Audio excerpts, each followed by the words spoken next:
Narrated Abu Huraira. The Prophet said, the signs of a hypocrite are three. 1.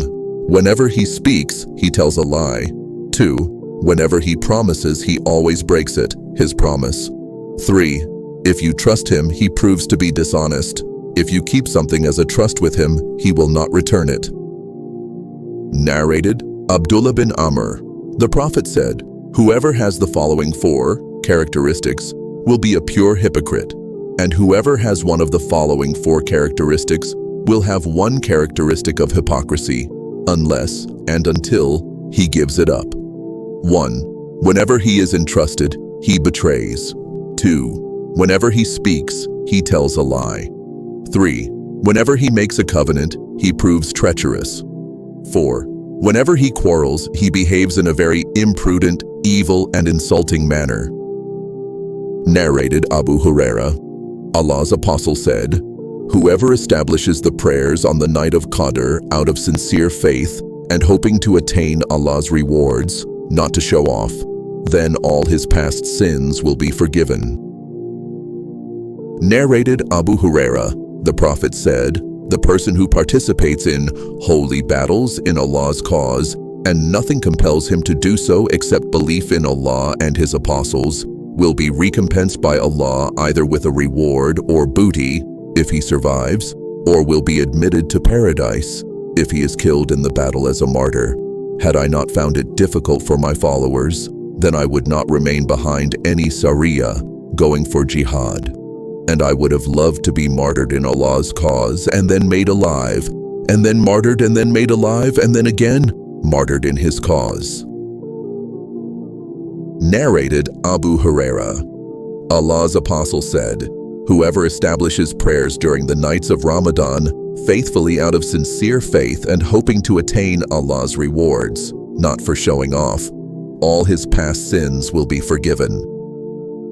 Narrated Abu Huraira. Allah's Apostle said, whoever observes fasts during the month of Ramadan out of sincere faith and hoping to attain Allah's rewards, then all his past sins will be forgiven. Narrated Abu Huraira. The Prophet said, religion is very easy, and whoever overburdens himself in his religion will not be able to continue in that way. So you should not be extremists, but try to be near to perfection and receive the good tidings that you will be rewarded, and gain strength by worshipping in the mornings, the nights. See Fathul Bari, page 102, vol 1. Narrated Al-Barai bin Azib. When the Prophet came to Medina, he stayed first with his grandfathers or maternal uncles from Ansar. He offered his prayers facing Baitul Maqdis, Jerusalem, for 16 or 17 months, but he wished that he could pray facing the Kaaba at Mecca. The first prayer which he offered facing the Kaaba was the Asr prayer in the company of some people. Then one of those who had offered that prayer with him came out and passed by some people in a mosque who were bowing during their prayers, facing Jerusalem. He said, addressing them, by Allah, I testify that I have prayed with Allah's Apostle facing Mecca, Kaaba. Hearing that, those people changed their direction towards the Kaaba immediately. Jews and the people of the scriptures used to be pleased to see the Prophet facing Jerusalem in prayers, but when he changed his direction towards the Kaaba during the prayers, they disapproved of it. Al-Bara added, before we changed our direction towards the Kaaba, Mecca, in prayers, some Muslims had died or had been killed, and we did not know what to say about them regarding their prayers. Allah then revealed, and Allah would never make your faith prayers to be lost, i.e., the prayers of those Muslims were valid. 243.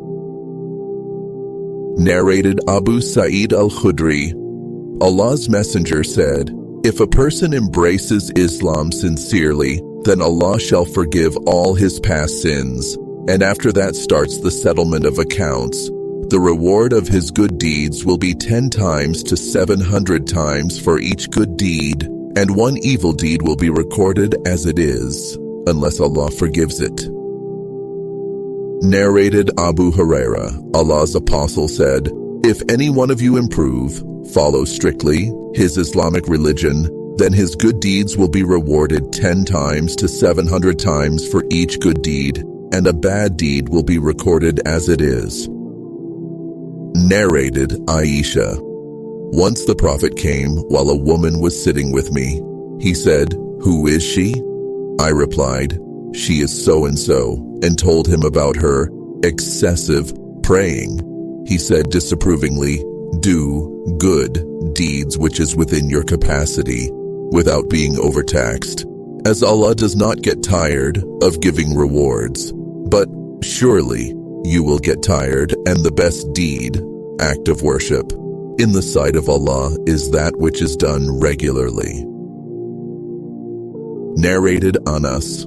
The Prophet said, "Whoever said none has the right to be worshipped but Allah, and has in his heart good faith equal to the weight of a barley grain will be taken out of hell. And whoever said, none has the right to be worshipped but Allah, and has in his heart good faith equal to the weight of a wheat grain will be taken out of hell. And whoever said, none has the right to be worshipped but Allah, and has in his heart good faith equal to the weight of an atom will be taken out of hell." Narrated Umar bin al-Khattab. Once a Jew said to me, "O the chief of believers, there is a verse in your holy book which is read by all of you, Muslims, and had it been revealed to us, we would have taken that day, on which it was revealed as a day of celebration." Umar bin al-Khattab asked, "Which is that verse?" The Jew replied, "This day I have perfected your religion, for you completed my favor upon you, and have chosen for you Islam as your religion." 5:3. Umar replied, "No doubt we know when and where this verse was revealed to the Prophet. It was Friday, and the Prophet was standing at Arafat, i.e. the day of Hajj." Narrated Talha bin Ubaidullah. A man from Najd with unkempt hair came to Allah's apostle, and we heard his loud voice but could not understand what he was saying, till he came near, and then we came to know that he was asking about Islam.